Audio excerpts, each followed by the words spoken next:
Hi viewers, welcome to our channel. ప్రస్తుతం మనతో పాటు భరద్వాజ్ గారు సీనియర్ జర్నలిస్ట్ ఉన్నారు. వారితో ఒకసారి మాట్లాడదాం. సార్ నమస్కారం. నమస్తే సార్, ఎస్సీ ఎస్టీ వర్గీకరణ సమర్థనీయమే అని చెప్పేసి సుప్రీంకోర్టు తీర్పు ఇవ్వడం మనం చూస్తూ ఉన్నాం సార్.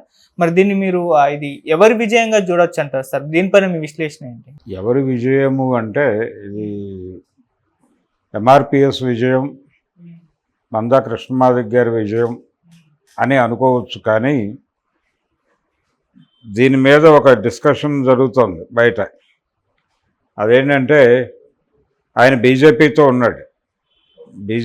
ఉన్నాడు, నరేంద్ర మోడీని గెలిపించండి అని చెప్పి మన ఎలక్షన్ క్యాంపెయిన్లో కూడా పాల్గొన్నాడు ఆయన. ఈ సందర్భంగా ఇది బీజేపీ ఆయనకి ఇచ్చినటువంటి వరము,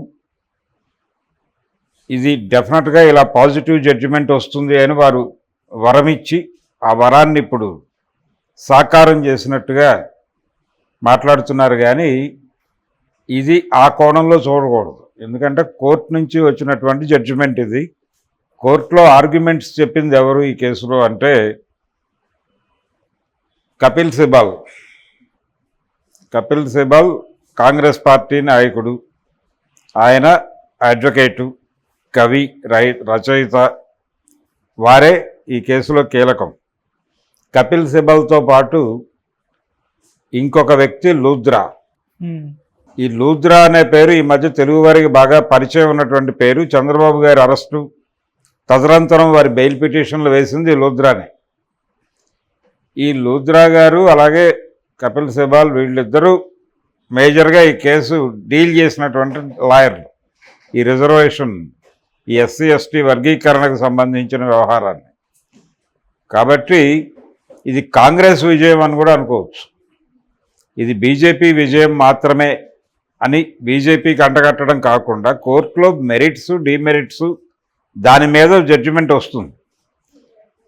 ఆ మెరిట్స్, డిమెరిట్స్ ప్రాపర్గా ఎస్టాబ్లిష్ చేయగలిగారు వీళ్ళు. ఆ చేయగలగటం వలన ఒక పాజిటివ్ జడ్జిమెంట్ 2004లో వచ్చిన జడ్జిమెంట్ని పక్కన పెట్టి ఒక పాజిటివ్ జడ్జిమెంట్ వచ్చింది ఇప్పుడు. అంటే వర్గీకరణను అంగీకరించటం అంటే ఈ దేశంలో ఉన్నటువంటి కుల వ్యవస్థ తాలూకా స్ట్రక్చర్ని ఆమోదించినట్టు. ఆ స్ట్రక్చర్ ఏమిటి? ఒక కులం పక్కన ఇంకో కులం ఉంటే పర్లేదు, అన్ని స్వేచ్ఛగా బతుకుతాయి. కానీ ఇక్కడ అలా లేదు స్ట్రక్చర్. ఒక కులం మీద ఇంకో కులం ఉంది. ప్రతి కులం కూడా తాను ఒక కులం మీద నిలబడి ఇంకో కులాన్ని మోస్తూ ఉంటుంది. అంటే తను ఇంకో కులాన్ని అణిచేస్తూ ఉంటుంది, తను ఇంకో కులం చేత అణిచివేతకు గురవుతుంది. దీన్ని నిచ్చెనమెట్ల వ్యవస్థ అంటారు. ఈ వ్యవస్థలో ఖచ్చితంగా గంపగుత్తగా ఒక సెక్షన్ మొత్తానికి ఒకే రిజర్వేషన్ అనేది కుదరదు. ఎందుకు కుదరదంటే ఇందులో ఈ ఉపకులాల్లో పైన నిలబడిన వాడు ఒకడు ఉంటాడు. వాడు అధిక మొత్తంలో ఈ ఫలాలు తినేసే ప్రమాదం ఉంది. వాళ్ళ గొడవ కూడా అదే. మాదిగ దండోరా కంటే ముందే 72 నుంచి ఈ గొడవ ఉంది. 72 నుంచి వాళ్ళ డిమాండే అది.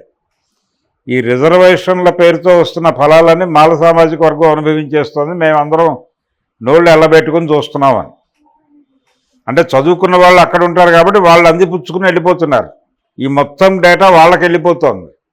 అలా కాకుండా వీళ్ళ పరిస్థితి, వీళ్ళ కండిషను, వీళ్ళ జవనాభా దామాష పరిస్థితి ఇవన్నీ చూసి అప్పుడు ఇవ్వాలి, వర్గీకరణ చేయాలి.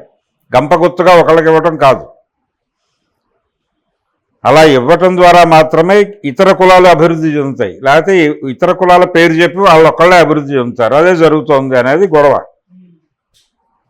అలా మొదలైనటువంటి గొడవని పొలిటికల్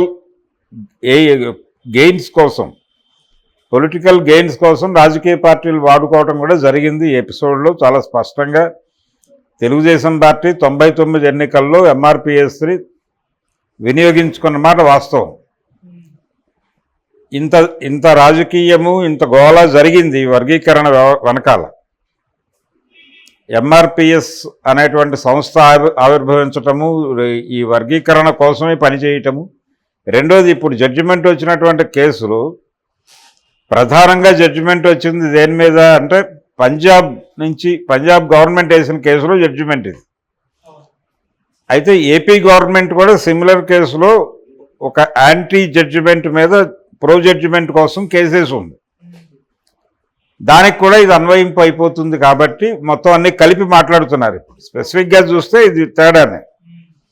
అందుకని ఏ విధంగా చూసినా కానీ ఇది పూర్తి అంటే కృష్ణమాదిక్ గారు బీజేపీ కాంపులో ఉన్నారు కాబట్టి ఇది బీజేపీ విజయం అనలేని పరిస్థితి. ఇది డెఫినెట్గా కాంగ్రెస్ పార్టీ విజయం అనే చెప్పాలి.